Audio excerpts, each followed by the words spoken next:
Hey everybody out there, how you doing today? Hope y'all having a nice day. It's nice outside today here in Aurora. It's finally cooling off a little. But anyway, as you can tell by the backdrop, I'm back out on the porch because I can't find anyone to cook with me. No one wants to cook crazy shit.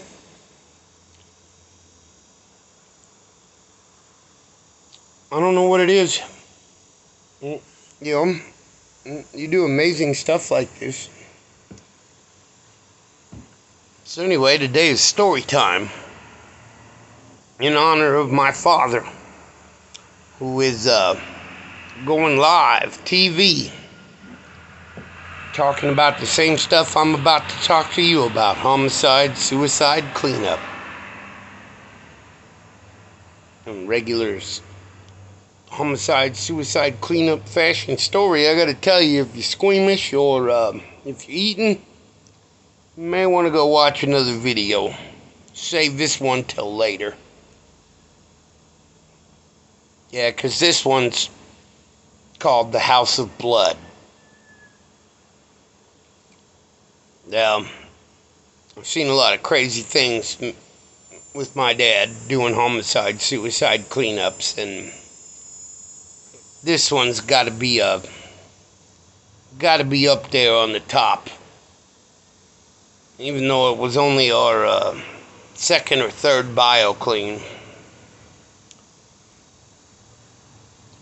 Reason I call it the House of Blood, because that house was fucking covered in blood. And when I say covered in blood, I mean, I don't know how much blood a human body has inside of it. I'm no scientist. But apparently it's enough to paint an entire house. Now, what happened with this guy was he was gay. And he had a lover.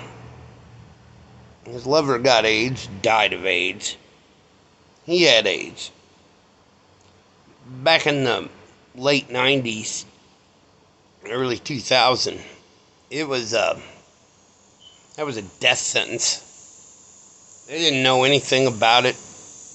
You know, pretty much just told, hey, we can give you pain medication and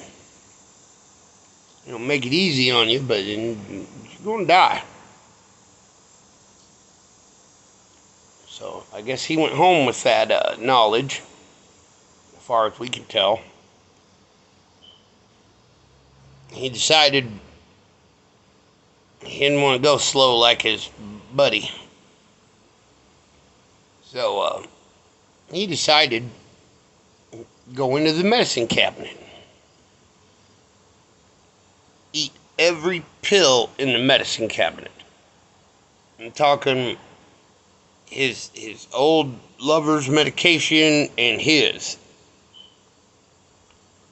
The whole medicine cabinet, which, as far as we can tell, was about,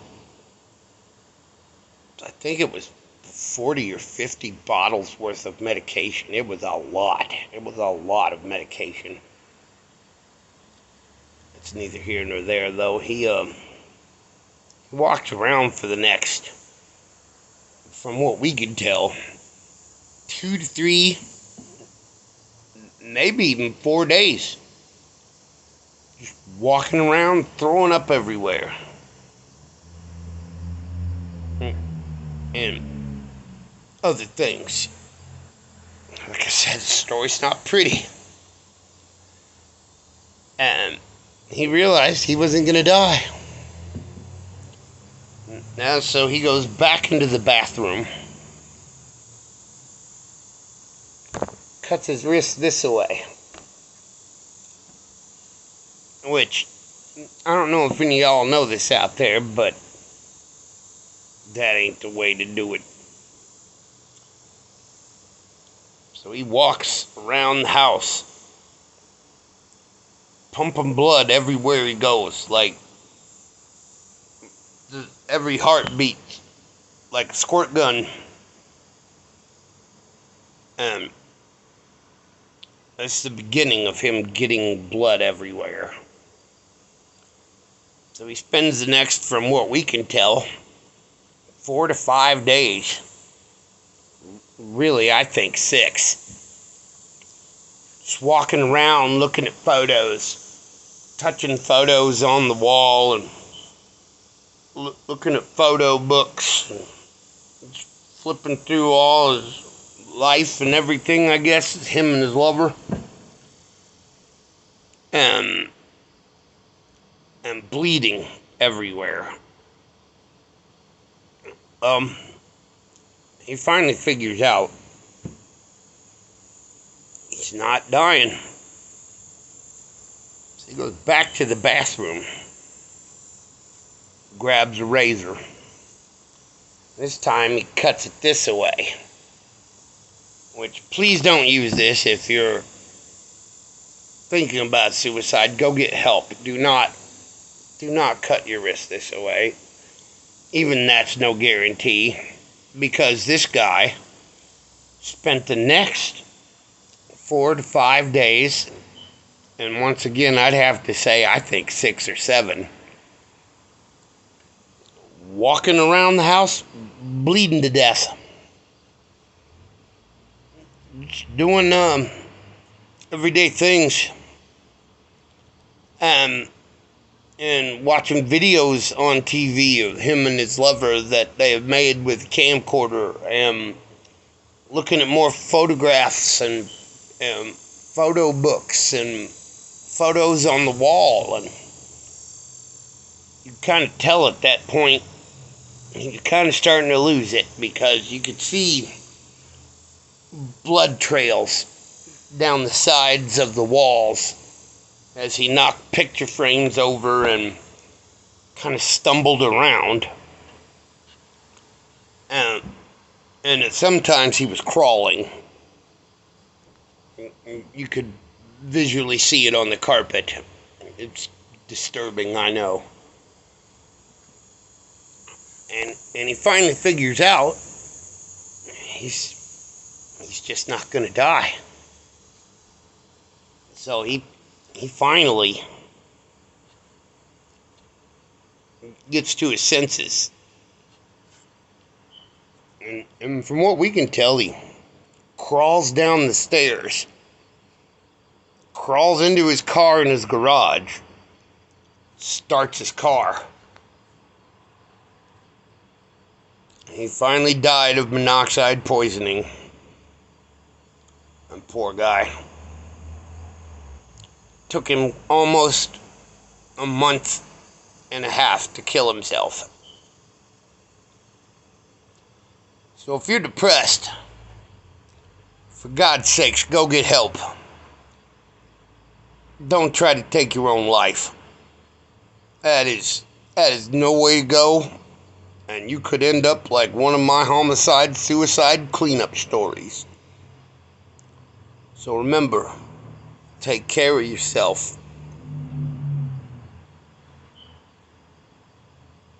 Make sure that you're always aware. Because somewhere, someone loves you. And they don't want it to end like that. Hell, I don't want it to end like that. I wouldn't wish that on my worst enemy. It's gotta be the worst possible way I could ever think to go.